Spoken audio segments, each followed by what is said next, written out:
Susie. Welcome, everyone. Thank you so much for joining us today for this special call. As you are all aware, I muted all of you so we don't have any background noise. But if you want to contribute, please feel free to unmute yourself on the bottom left of your screen at the little microphone. You also have the option to switch between gallery view and speaker view, and you can choose that on the top right of your Zoom screen.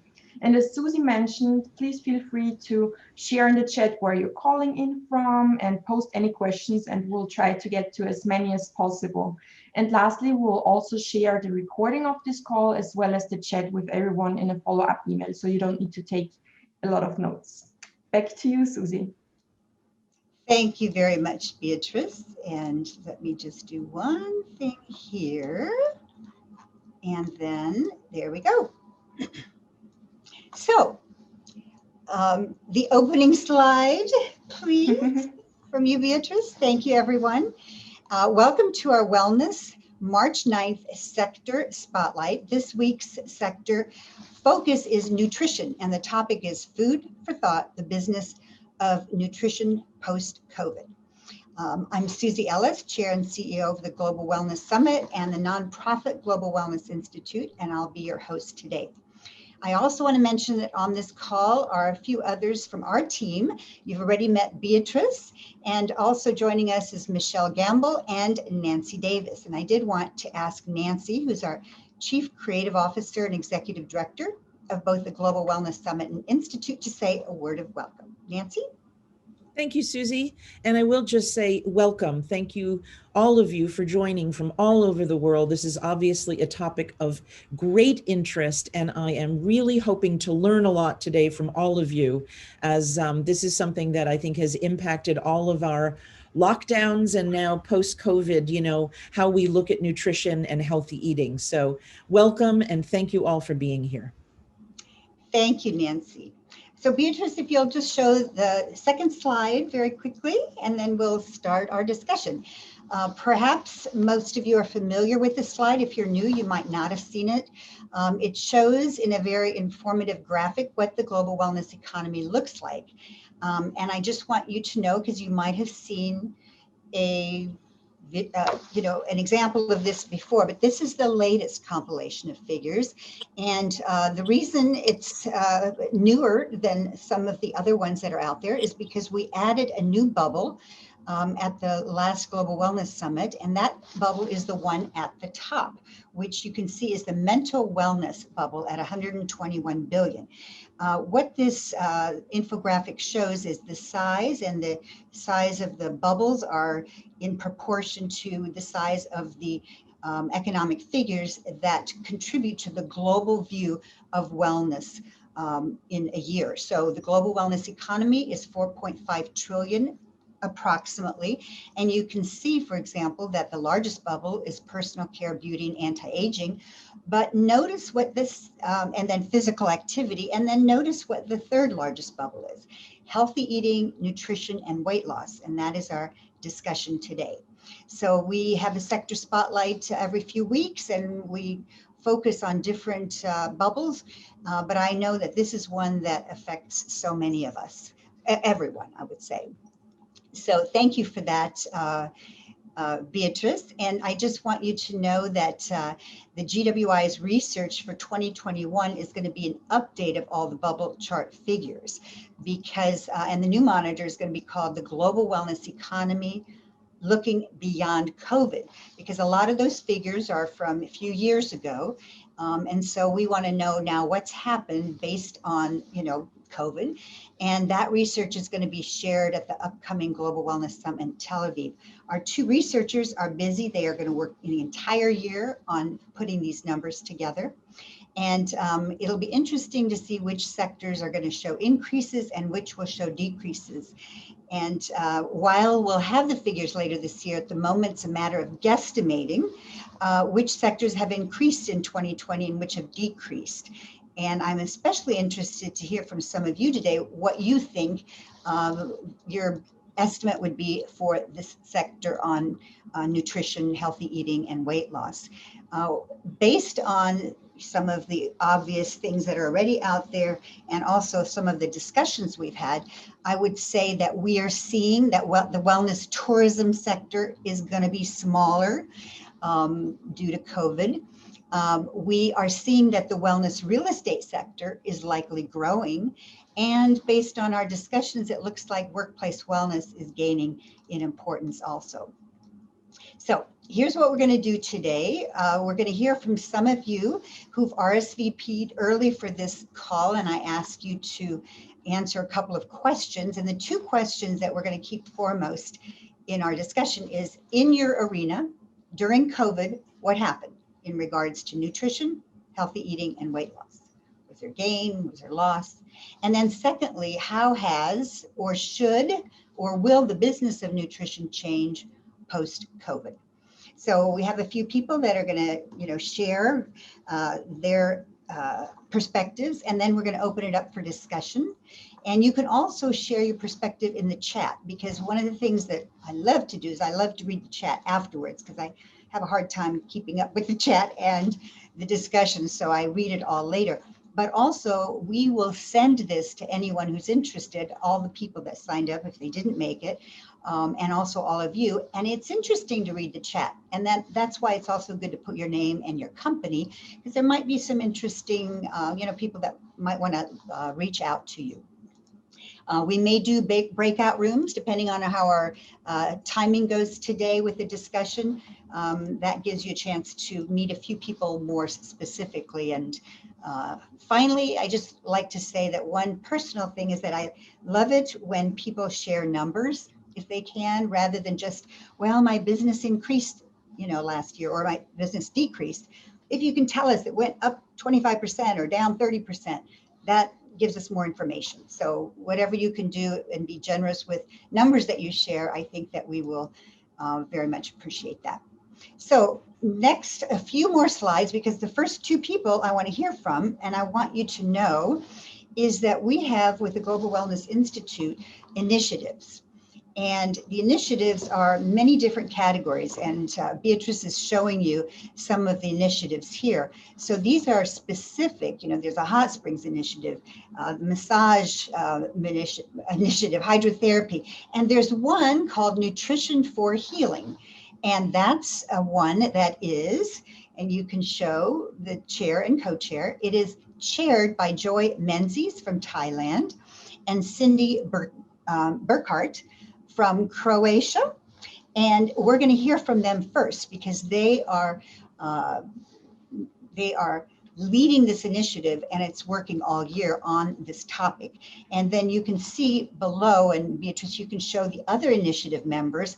And what I get excited about is that they're quite international. So we have Spain and India, Panama, Poland, and quite a few from the US. So thank you. I know some of you are on the call, and we look forward to your input as well.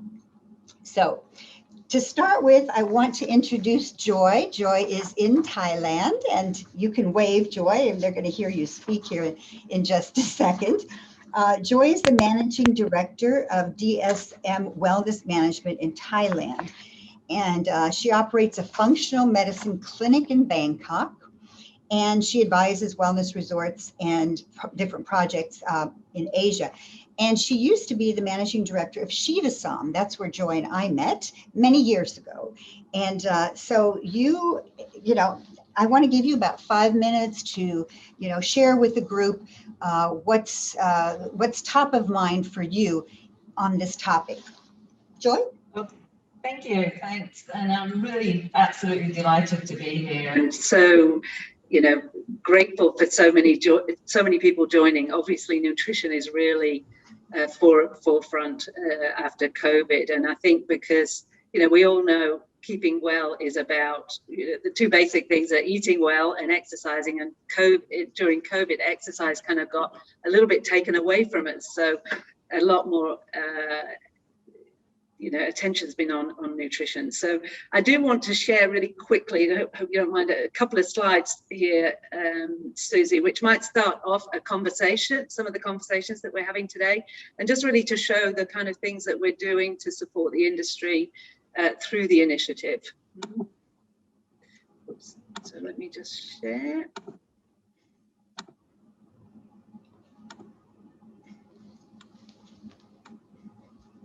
Hopefully you can see that. So yeah, there's two outputs that we're going to put out this year. One is a consumer booklet on nutrition for healing. So we really want to get out to the consumer and support spas and fitness and other wellness industries that don't really have nutritionalists on staff or experts on staff that can talk about that. So this booklet would be available to give to clients if they're concerned about their own nutrition.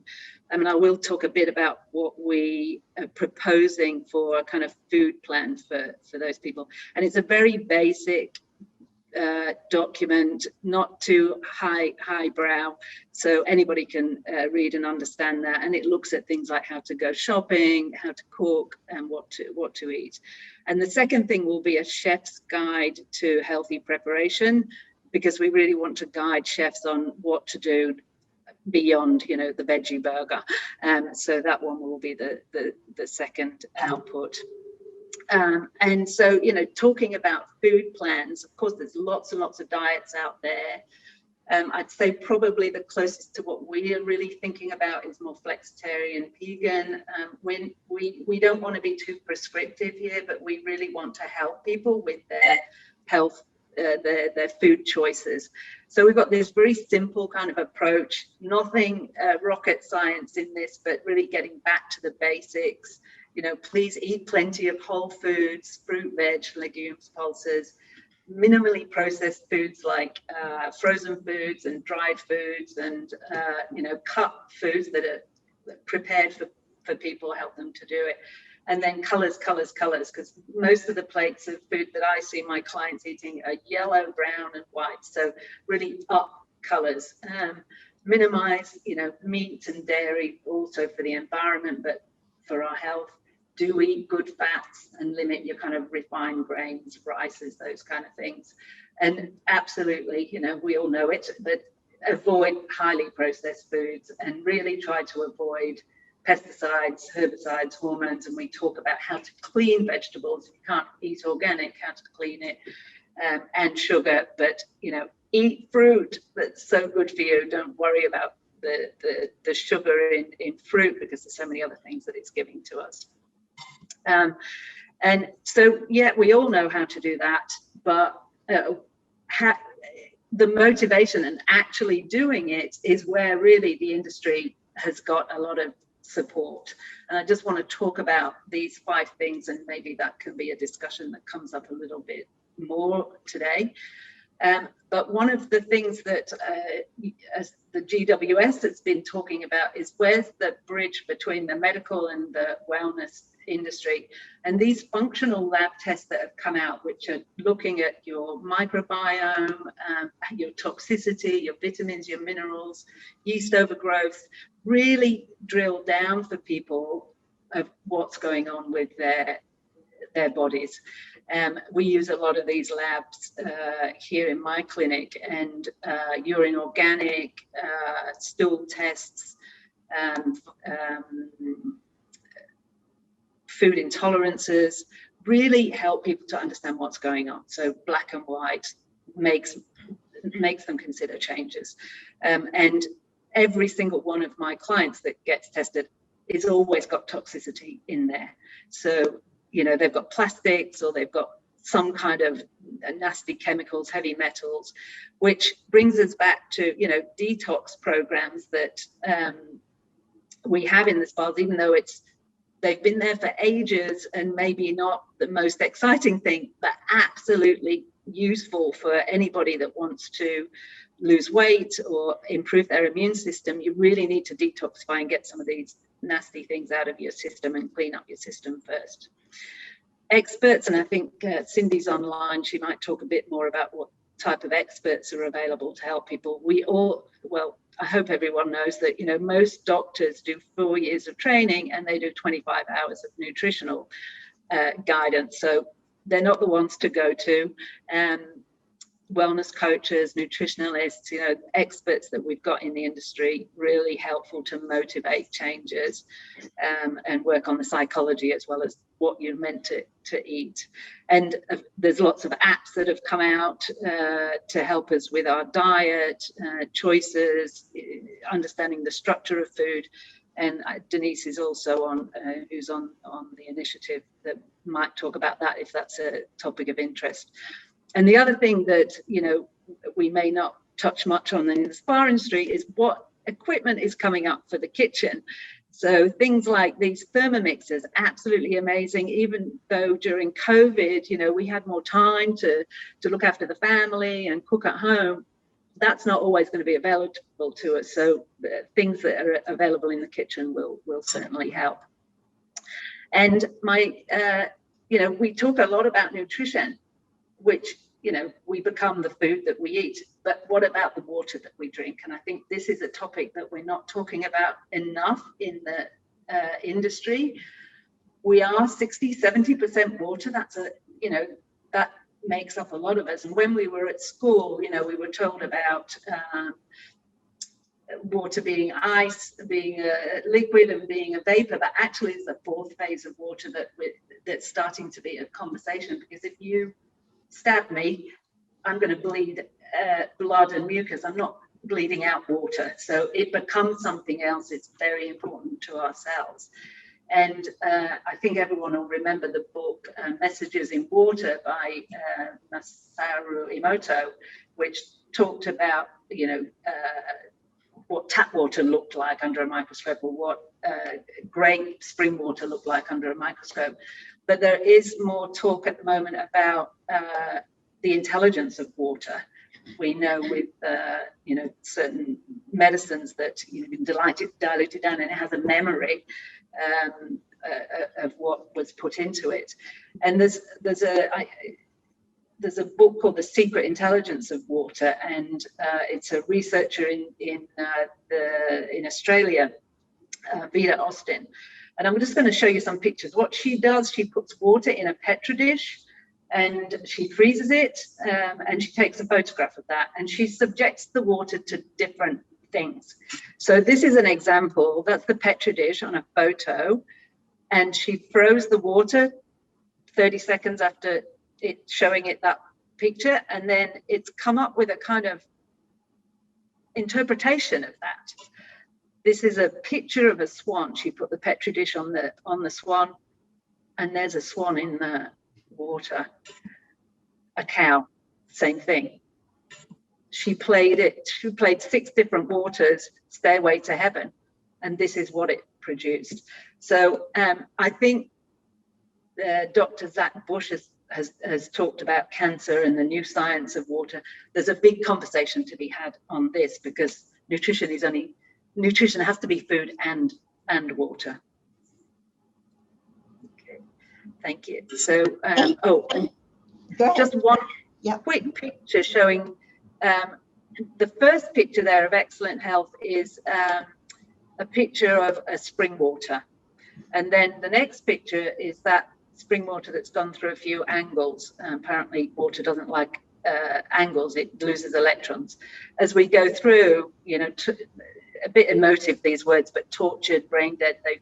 That Petri dish was put next to a 4G cell tower, and the flatliner is microwaved water, so not much energy left in that, so you might not want to use a microwave. We certainly, in our initiative, we promote steam ovens instead. So and then I had this slide there, Susie. I don't know whether you want to talk about that a little bit. Please go ahead. I'd love to have you talk about it. This is something we presented for discussion at the last Global Wellness Summit, and it seems to be resonating. But please explain, share with us your view of this. Yeah, well, I think, you know, during COVID, we've all recognized we need to take care of ourselves a lot better. And so the self-care movement has grown massively because we felt so vulnerable to this particular virus. And this is going to stay with us because there may be another virus after this. So we we need to own our power. And I think everyone's recognizing the self-care. But the healthcare side of it is, how are we bridging what's happening with the, in the medical industry, and us being able to manage our health ourselves. It's not just pushing it back.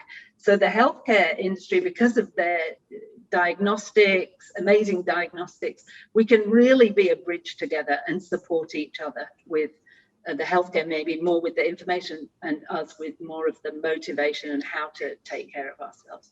That's my interpretation. And I think it's really important and absolutely moving in this direction. Thank you, Joy, and thank you for sharing that. And we have Dr. Jeff from Harvard Medical with us, and we're going to ask him about the nutrition that's being taught in medical schools now, and also his thought on that model, because I know he has seen it before. But just before I go to Cindy, and thank you for that, and especially about bringing up water. I don't think we always think about that. I'd like you to share with us, when we first talked about this initiative and you were so passionate about wanting to start this, we thought, because we like to keep things simple, we thought, well, we'll call this the Nutrition Initiative. And you were very insistent that we don't call it that, but that we call it Nutrition for Healing. And you certainly convinced me. And why don't you tell everybody why you were so insistent on that? Well, I think because it's the number one thing that creates change in a person. If they now, my background was very much a Shiva Som. And the one thing that I saw when people left Shiva Som, the biggest change in them was because of the food that they'd eaten, and their mental state, their health, everything was massively improved.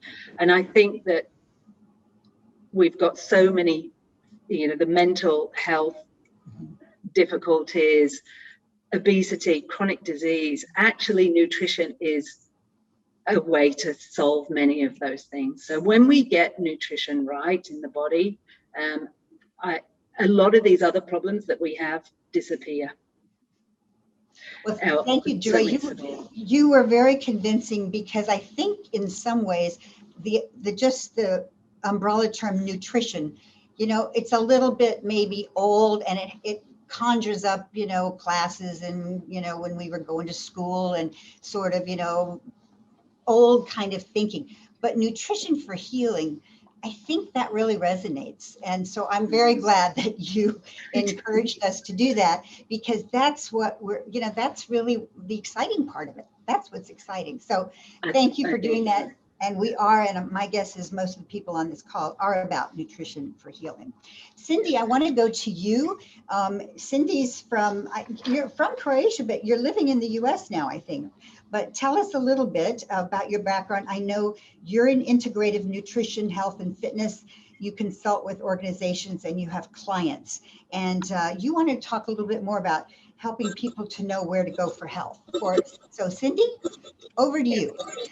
Thank you, Susie. It's actually the other way around. I'm from New York, but now I live in Croatia. Ah, okay. Okay, so you're calling from Croatia. Yes. Okay, good. It's my pandemic home for the year. Okay, very good. So tell us what's top of mind for you on this topic of nutrition for healing, and especially post-COVID or through COVID. I think it's an ideal time to pick up on this idea of certified health coaches, and it dovetails exactly with the GWI's new model of collaboration that Joy just showed us, because the very nature of the role of health coaches, certified health coaches, is a bridge between the medical and the wellness fields. I don't know how much people already know about it, but I'll just tell you quickly that health coaches take a very holistic approach to helping people manage a range of different concerns and hopefully achieve a whole body health through a combination of guidance, support, motivation, and accountability. And there's a huge focus on integrative nutrition through all of that. Although nutrition is not the primary focus, the primary focus is primary food, which is everything that's not on your plate. So it's looking at the different dimensions of someone's life and what goes into their lifestyle to make someone complete as a whole person. And nutrition is woven in throughout that. And it's looking at lifestyle and different factors that might be affecting how you could eat. So it's not prescriptive in terms of a dietitian's type of a role in that regard. And so while health coaches don't exactly diagnose or prescribe, that's not their role. Where they provide value is in this number of other capacities. For example, health coaches are now finding themselves in more relationships with doctors, specifically functional medicine doctors' offices, and with their patients, in a role that's helping them implement and follow the protocols that the doctors are giving them. So when someone, for example, goes to a doctor and they're given some things to do, they might not think of all the questions to ask, or they might not know how to implement these things. They just know they've got to go away for 3 months and then come back with some different results so they get better. So the health coach can step in this type of a role and help people take those next steps. They're also very empowering in terms of helping people take responsibility for their healthcare and self-care. So recognizing if something's not feeling right and they need to make some changes, how can they take the steps to do that responsibly and not react because they don't know what to do or there's too much information that's overwhelming and confusing. Health coaches are also very top of mind and people in a mindset capacity. So helping them look at their lifestyle, helping them form new habits to get better, to get better health. And this is a lot of that where that integration comes in terms of looking at the different dimensions of your life. You know, we always think of the foundations as nutrition, physical movement, your state of mind, and your spirituality, whatever that means to you. But it in fact resonates into all areas of your life, like your relationships or your finances or what your work life and your social situation is like and things of that nature. And then another role that health coaches help fill in is this one of awareness, where it's helping people understand their bodies and their unique needs and how to make conscious choices based on what they need for their own body's makeup. So there are a couple key things that they're bridging between what wellness does offer in different capacities and then what the medical field offers. So it seems like COVID right now is an ideal time while people are much more concerned about their health. It doesn't always translate to nutrition, but they are at least thinking about, well, how can I be safe? And it's beyond wearing the mask or it's beyond just the vaccine. It's how does nutrition play a role in that? And so I think this is a time to really look at how health coaches can take this role to be one of more creating these alliances and this collaboration across the aisle. And I know that health coaches, as I mentioned, have presence with doctors, sometimes with their office, literally sitting in their offices in their practice. They're also working other business. They're working in hospitals, they're in fitness centers, they're in yoga studios, and they have private practices to help people. From a business perspective, one of the things that I've seen post-COVID is specifically with gyms and boutique fitness studios that have previously focused on their physical activity, now developing an online presence and classes to help retain members, to help keep them engaged. And now they're more open to these nutritional kind of offerings. And I'm hearing that clients are also wanting more complete programs from them, not just the movement, but looking at how do you help me with a healthy lifestyle? How do you help me what to eat? So almost, I won't say prepackage it, but almost kind of telling them. And these are people that are already in the fitness and wellness and health space, feeling like there's a lot going on. There's a lot of overwhelm, even for these professionals and fitness enthusiasts. So I think there's opportunities already for business too. Thank you for that. And I'm just going to ask everyone, if you'll just raise your hand, if you know a lot of you are in some arena in nutrition. You might be a nutritionist or a health coach or whatever.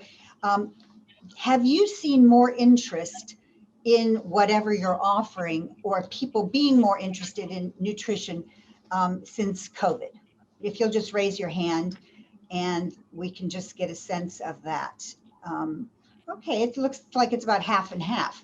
So interesting. And what you were saying, Cindy, about health coach, I wonder sometime if the terminology is somewhat, cultural, nutritionists, there's naturopaths and so on. So, but I do think the idea of that there is help out there is really, really valuable.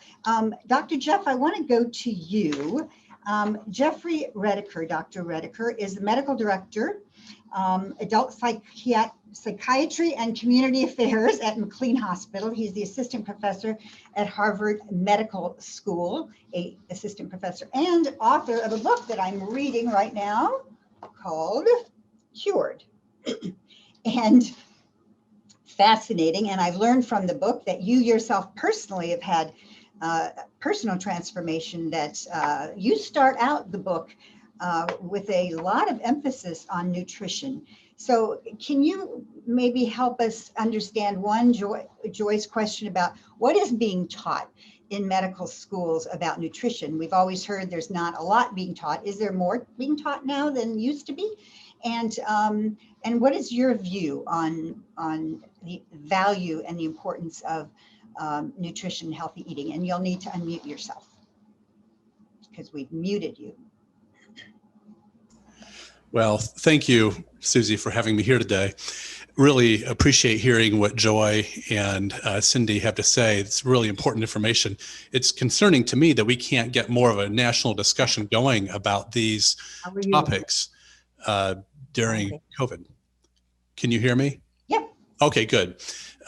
We're putting a lot of reliance on just the tools of social distancing, quarantines, and masks, and creating strong and healthy immune systems through food and nutrition is such an important thing to do. And it's just hard to get a national discussion going, but it is a growing movement, which you all are participating in helping to create, which is fabulous. In terms of med school education about nutrition, Joy, 25 hours, that's really optimistic. That's generous.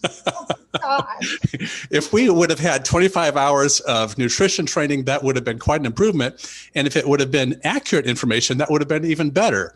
So it was unfortunately misinformation that we received. I still remember where I was sitting when some of this information was shared, but we were taught that in the Western industrialized developed nations, that nutrition is not a problem. The problem was actually overnutrition.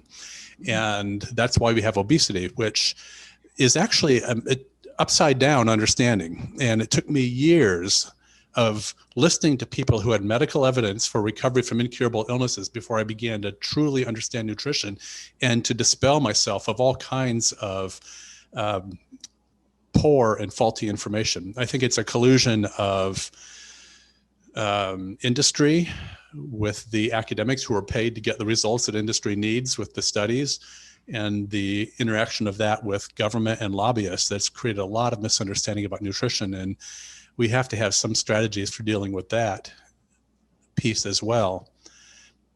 So I really appreciate the emphasis on nutrition here. My research has also convinced me that it's not just about nutrition or about food. I have seen so often as a physician that people can start to lose weight, they can start to feel better, and then even as they get close to the goal weight, they will gain weight back again. And I think we need to understand that food is love, food is connection, and at the end of the day, we need to be doing this in a way that people end up with more love and more connection in their lives, in a way that as they make these nutritional changes, that somehow that increases that rather than further estranges them from the community of sharing food with their loved ones and that sort of thing. There's a lot of trauma that people have, and food becomes a way to get love. And so eating nutritionally, losing weight, sometimes it's more complicated, and it's not just about the food. So all of these things, that's why I appreciate the holism that is a part of what you all are trying to do, because it's such a big piece of all this. Did I answer is there another question you had for me, Susie, about this? Well, I do have a few more questions. I am quite frankly shocked that this has not changed, that there is not more accurate nutrition education for medical doctors. Right. And I'm wondering, because we have such an international group here, is that the case internationally? I mean, are doctors who are trained in the UK or in India or other parts of the world, do they maybe get more nutritional training? I don't think a lot different. I think some countries might be ahead of the United States in that sense. The United States and the UK are exponentially leading the world in terms of COVID deaths. And a significant aspect of that, I believe, is because of the way we eat in the United States and in the UK. We eat a lot of inflammatory foods that create weak immune systems, and we know from the research, it's very clear that the people who are susceptible to getting severe COVID or dying from COVID have impaired immune systems. And that's what COVID exploits, is pre-existing chronic inflammation in the body. You know, we've been hearing that, and you know, that was one of the trends from the Global Wellness Summit too, is that immunity is a big topic. And Yeah. I guess you're seeing that also in the medical arena. And so you would say that that is a good thing for us to be discussing with the people we Yes. work with and focusing on, because really what we want to do is, you know, COVID has in some ways gotten people's attention that they really do need to pay Yeah. attention to having a strong immune system. Yes. So you would agree with that? Oh yeah, absolutely. There is a growing awareness of the importance of nutrition, and the COVID is actually helping some of that occur in some ways. Although COVID's hurting in other ways, people are eating more comfort foods and drinking more alcohol, and the stress has been really high for a lot of people. Our emergency rooms have children sitting for 30 days waiting for a psychiatric bed at times. We have a real psychiatric pandemic going on with a lot of stress and anxiety, and it's causing that does impact what people eat. Yeah, and you know, psychiatry is part of it. Tell us just very quickly, because I think people will find it interesting. You have researched spontaneous healing. I think that's kind of interesting. Tell us just quickly about your book and what you found, because I think it's fascinating. Yeah, let's have you talk about it rather than me. Well, yeah, it's a long personal story how I got drug into this. I went to seminary at Princeton before medical school and had a lot of burning questions about what's true and how do we know what's true. And then getting a Master of Divinity in theology and philosophy of science, and then going to med school. Those are two really different worlds in some ways. And then so that inner tension created a lot of questions for me. The year after I graduated from residency, I became a new medical director at McLean and professor at Harvard. And in the context of that, an oncology nurse at Mass General came to me and said that she had just been diagnosed with pancreatic cancer and wanted help discussing that diagnosis with her son, which I did help her do. She then went to a healing center and began calling me saying that she was seeing amazing healings and hoped I would look into it. And I said, no, thank you. I didn't think anything likely was going on, but she was very persistent. She began having people call me from around the country and elsewhere saying they had medical evidence for the recoveries and did I want to see the evidence? I again said no for a while, but people began to send me their files, and eventually I began to realize that some of the cases I could explain from the standpoint of traditional medicine, but there were some cases I had no way to understand. And that's how this research started back in 2003. And so since then, I've been collecting medical evidence and trying to understand how these ultimate achievers in health attain such a level of well-being and vitality and health that was unparalleled and certainly in contradiction to the medical model where I have worked and trained for so many years. So that's how this got started. And it's changed the way I view everything as a physician and also as a human being. It's transformed my own health and set me on an entirely different trajectory. And in the book, I know you kind of start out with the nutrition piece being so important, and then moving to, you know, love and the mental wellness and so on. So it's really very quickly before we move on, that model that Joy showed, you know, that shows healthcare and self-care. From your point of view, how do you look at that? Does that resonate with you at all? Yeah, it really does. I think it's a great symbol of, and it captures so much complexity because you can't really give to another what you haven't first given to yourself. Learning how to take care of yourself and nurture all the different aspects of who you are as a human being, your mind, your body, your deeper soul, in a way that vitalizes something essential in you and gives you hope and a life of possibility. Those kinds of things go a long ways towards activating the immune system, getting us out of fight or flight, and helping our body make full use of the nutrition. When we are bathing ourselves in oxytocin, dopamine, serotonin, our body makes fundamentally different use of nutrition than it does if we're bathing those brilliant cells of the immune system with cortisol or norepinephrine or other stress hormones.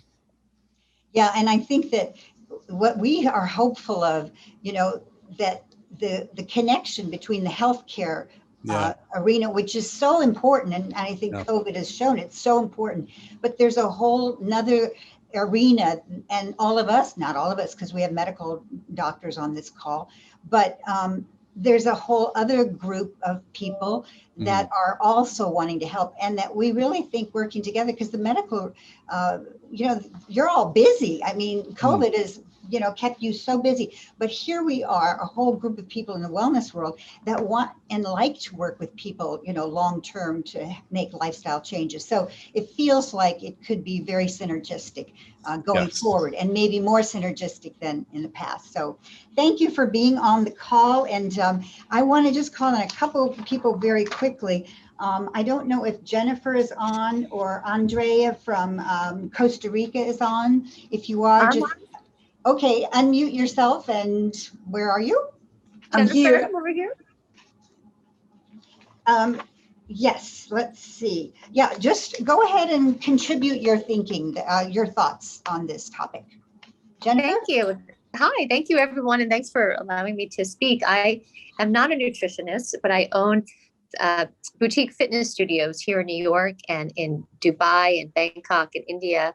Right. And what I've seen is that even though our focus was and has been for 15 years on fitness, clients are more and more asking us about nutrition. So we hosted a nutritionist a couple of weeks ago, and like instantly 100 people signed up in like 5 minutes. And we've really not spoken about nutrition before, and we did it just to try. And my takeaways, which I think everything that has been spoken about has been incredibly relevant to New York and to our clientele, which is national, if not global.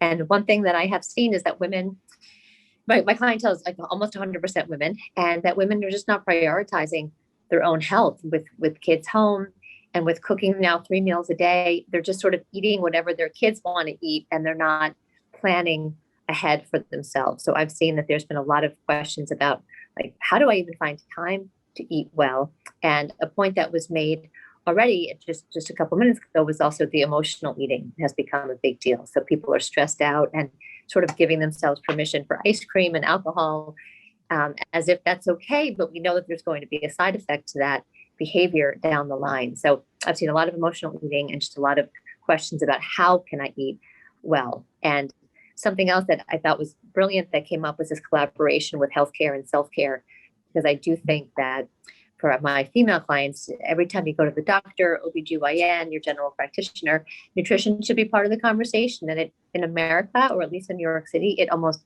never is. Like, never, ever, when you go to the doctor, does someone talk to you about your diet? Never. So it's really these two very different worlds. And I think they need to collaborate and come together. And going forward, as we reopen our studios, we want to start incorporating nutrition, because you just can't be 100% healthy if you're not considering nutrition. And that was eye-opening to me as a fitness studio owner. Thank you, Jennifer. Jennifer is the CEO of Physique 57 in New York. And so very interesting to hear that, 100 people sign up quickly. It really does show the interest. Is Andrea Munez on from Costa Rica? Because Costa Rica is a blue zone. Yes, it is. There Hi. you are, Andrea, please. Thank you. Yes. I'm sorry for my English, but I'm trying.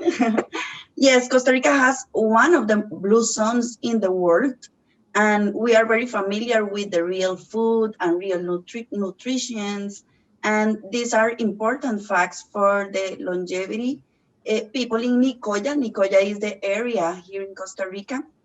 And during the pandemic, we were aware of our elderly people more than another year. And that are examples that we can take for our lives. And part of the trends after pandemic is to buy to small farmers here in Costa Rica, small stores, and be careful of the body, mind, and spirit. Yoga meditation, Ayurveda retreats are the most offered activities at beaches and mountains here.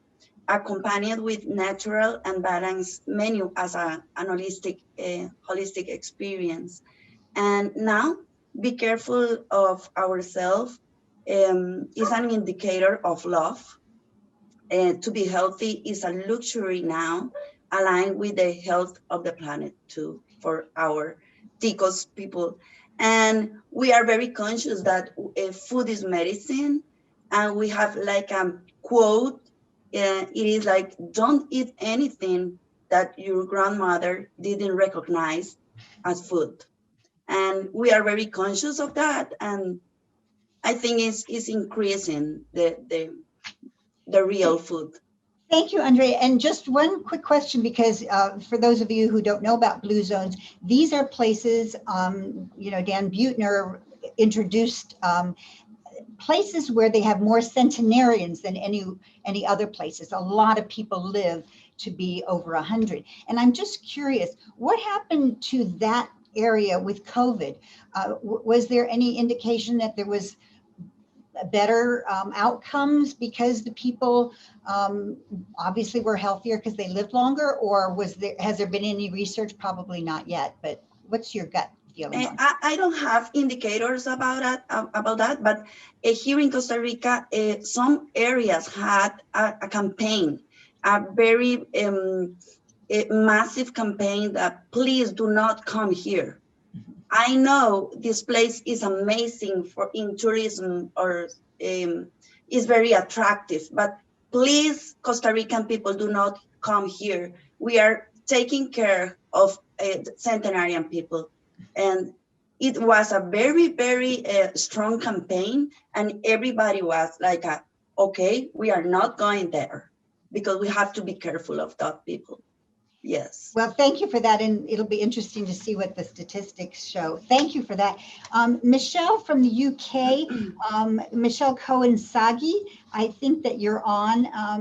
I'd like you to help us see what you're seeing, because I'd like to get, international thoughts. So are you there? Maybe just, there you are. Yeah, unmute yourself and introduce yourself. So can you hear me? Yes, yeah. Thank you.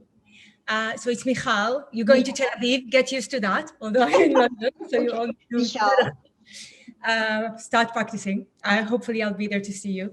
Good. I run a wellness center in London for many years now, and our concept's been always about that integrated approach of well-being. So we have psychotherapists and nutritionists and movement therapists and beauticians. So it's really about all that holistic approach. I think during COVID, and we are still in lockdown. So for us, when you're talking about you're already post-COVID, we're not there. Kids went back to school finally, but we're in lockdown. So I can talk about overall COVID. Our clinic is still open because we have doctors as well. So we've been open most of the time. The awareness of nutrition. So London, I can't talk about the rest of the UK, although we have some practitioners all around. The awareness is huge. You see people running and jogging and eating right food and talking about being healthy, but I completely agree with all of you, and I'll echo everyone who mentioned we all drink a bit more than we used to. We're at home. There is comfort eating. My partner is a psychotherapist, and a lot of the stuff he deals with today is how to find alternatives, comfort eating, but still being a healthy comfort eating. So it's not changing that amazing awareness that you had and just go and eat any chocolate that is out there. So really keeping that. Our nutritionists being really busy. So they're busy online. There are very few people that come in to actually see nutritionists. But the main concern that people had was, how do I build a better immune system? So there were less people talking about weight loss. There were less people talking about those other things that they used to call nutritionists before. We've seen a lot of parents bring in their teenage children because they were scared that maybe we need to start early. We've seen a lot of 20, I think we were doing kind of a small research within, because we building up that integrated approach to try and see who is our target audience. And if before they were about 35 plus, Now during COVID, they're 20 plus. So the lot of the age 20, between 20 plus, mid 20, they are, again, probably their grandmas are in my age. So we cooked all different type of food, and they have been eating all, so their gut and their nutrition and their overall experience with food and relationship with food is very different to where I grew up. And therefore, they're developing autoimmune diseases, a lot of issues, and a lot of mental health issues that are connected to relationships with food. So this is something that is really strong. One thing that I do think now in COVID, it will be really difficult to do a massive change because people need that comfort. And what we're offering is, as I said, kind of integrate better eating, do minor changes that still keeps you going. Because, you know, you talked about being a mom and cooking 3 times a day. I do. And I have the days like, oh my God, I just have a takeaway and like just do Deliveroo. And a lot of people do that more and more and more because we've been in that situation for a year now. And you're kind of like, how much can I cook? Even the food that's being delivered, you can see that the nutritions are getting less and less good. Even if you used to get food from really good places, they need to make more money. And you feel, for those of us who know, and they're saving on those. So we all getting, you know, less good food overall. But I like the idea of buying in farmers markets. They're all open in London and people are doing that. So more people are going and buying in markets. And what I believe is going to be massive post-COVID. So people are thinking about the nutrition now. Once they will go out there and go back to some normality, they will have more energies to kind of integrate those things. And I'm sure nutrition will be super high. Well, thank you for And our immune system is definitely a result of what we eat ongoing, and people get to understand that. So it sounds like you very much resonate with the nutrition for healing concept. And thank you. That gives us a good overview of what's happening in London. I was interested when you mentioned that immune. I wrote down from weight loss to the immune focus. I think having been in this industry a long time, that resonates. So thank you for that. Very quickly, Lisa, you're a dietitian, nutritionist with lots and lots of degrees. I just wonder if you want to jump in very quickly and talk about agricultural developments, the agri-hoods and vertical farming, which I thought was fascinating. If you're there, go ahead and unmute. Lisa Hauser? No, not there. Okay, then I'm wondering, Sean Talbot, are you on? Because you call yourself a psychonutritionist and your company is called the Mental Wellness Company. So right, yeah, I'm here, Susie. Yeah, okay, so my PhD is in nutritional biochemistry, but I study nutritional psychology, and so the impact of food and mood. So that's why people call me a psychonutritionist. But at Amari, we've seen our business during COVID probably increase over 20% because people are, obviously very stressed out, very concerned about their immune system. And our approach with the functional foods that we do comes from the perspective of the gut-brain axis, right? So we'll give specific probiotic strains, for example, or specific fibers or specific phytonutrients that have an effect in the gut. And through the immune system, they can have a signaling effect in the brain. So, people are improving what's happening in their gut and they're feeling better. And as a result of that feeling better, their appetite is changed, so they're eating less junk food. Their motivation is better, so they're more physically active. And we're actually seeing people, instead of gaining the quarantine 15 pounds that everybody gained, people are actually getting in better shape because they feel better. So there's that linkage between mental wellness and physical health that I think we're going to see even post-COVID, because as I said in my email to you, if there's any good thing that's going to come out of this COVID disaster, it's that people, I think, are going to be more aware of the importance of mental wellness, and that they're going to continue looking at those sorts of things even post-pandemic. Fingers crossed, because it's an important aspect of health. Well, thank you for that. Yeah, I thought it was fascinating that a lot of you are talking about, gut-brain axis and mental wellness. The last person I wanted to hear from, and there's a reason I wanted to hear from her last, is Monica Kohlhammer, if she is on, because she has a company called MK Strategy Group, and she works and has worked for a long time on complex issues. And I think we have a challenging issue here with the whole thing with diet, nutrition, health, the world, obesity, you know, all of the discussion. Monica, are you on? If you could unmute yourself and chime in here, we'd love to hear what you have to say. Thanks, Susie. Great to be here, and thanks so much. So, yeah, company is. Can you hear me? Yes. Oh, perfect. MK Strategy Group, and focus around strategy. I'm a strategist and a planner.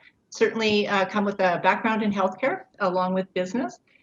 You know, I do work in developing, helping with businesses and creating healthy communities. So, you know, take a look at a macro level. Might be interesting to know today we have 7.8 billion people in the world. Agricultural organizations are looking at in 2050 we'll have 10 billion people in the world. So give some perspective on number of people. There's a couple companies. I guess what COVID has done, interesting, is there's a couple companies such as Nutrien, Ag Solutions, for example. So a company that was focused on increasing food security and agricultural production. And I guess, and another one is TELUS. TELUS is a telecommunication company and has also expanded into agriculture and health.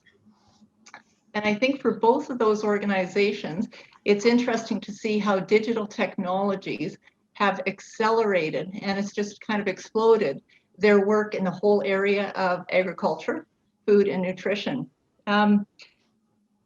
From there, I think that what's interesting is we're going to be seeing, and we are seeing, governments use food and nutrition and agriculture as one of their economic drivers. So, for example, Manitoba has just completed a report, the province of Manitoba, on agri-food, looking at it as because it is their largest export sector. So they're asking the question about how they can improve that. Monica, thank you. I'm sorry our timing is such. Okay. Monica is in Canada, but I would like to challenge you, Monica, and all of us as I wrap up. I think we do have a great opportunity here.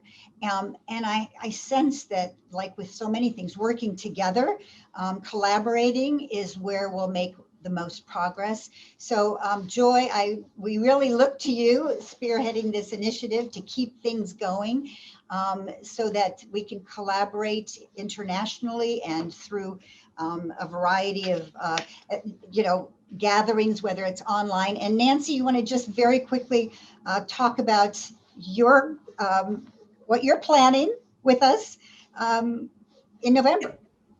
Oh, in November, yes, please. Well, as Michal mentioned, we will be in Tel Aviv in November, the 15th through 18th. And we hope you will come. We will be talking a lot about innovation in agriculture, which is a very, very big deal in Israel.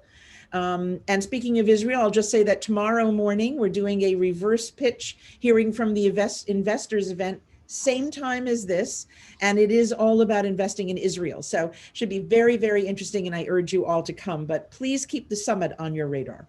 Yes, and we will connect virtually and continue to stay connected. And I just want to thank everyone for joining the call. Put more things in chat if you would like, and unmute yourselves and say goodbye. And thank you to the people that spoke and wrote. I thought this was very encouraging. Goodbye. Goodbye. Thanks, Bye. everybody. Goodbye. Goodbye.